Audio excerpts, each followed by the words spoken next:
Demolitions are seen as immoral collective punishment which will intensify the violence. A Palestinian boy sits next to the rubble of a Palestinian house that was demolished by Israeli occupation troops in the village of Silwad, near the West Bank city of Ramallah November 14, 2015. Reuters/Mohamad TorokmanNablus, Israeli occupation soldiers razed the West Bank homes of 4 Palestinians on Saturday, pressing an abhorrent policy of punitive demolitions after weeks of deadly unrest. The demolitions came hours after 2 Israelis were shot dead in an apparent ambush near the flashpoint West Bank city of Hebron on Friday, in the most serious attack on Israelis in nearly a month. In Nablus in the northern West Bank, troops destroyed the homes of 3 Palestinians accused of killing an Israeli colonist couple on October 1 at the start of the latest flare-up of violence, the army said. Before dawn, the army destroyed the family homes of Karam Razek, Samir Kusa, and Yahya Hajhamed,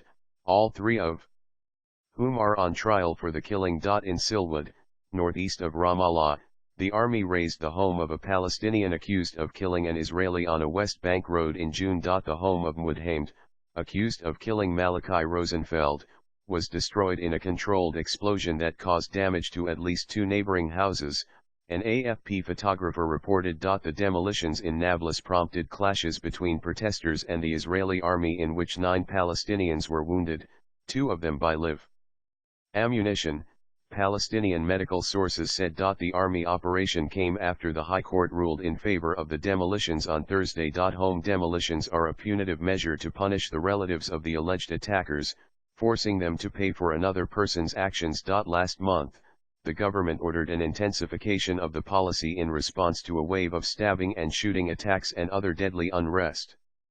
Critics say the measures do not curb violence but exacerbate it. Dalia Kirstein, director of the Hamocht NGO which filed the appeals against the demolitions, said she had expected the families to be given 48 hours to leave.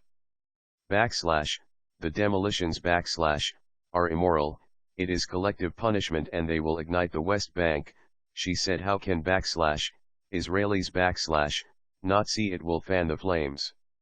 Demolition orders against several other homes of alleged attackers are still being contested in the Israeli courts. The intensified demolitions are among a raft of get tough policies Prime Minister Benjamin Netanyahu has ordered. They also include minimum jail terms for Palestinian stone throwers, looser rules of engagement for the army and the withholding of the bodies of alleged attackers to prevent their funerals becoming political rallies. But the crackdown has done little to stop the violence. Since October 1, 12 Israelis have been killed. On the Palestinian side 81 people have died, including 1 Palestinian from the 1948 areas.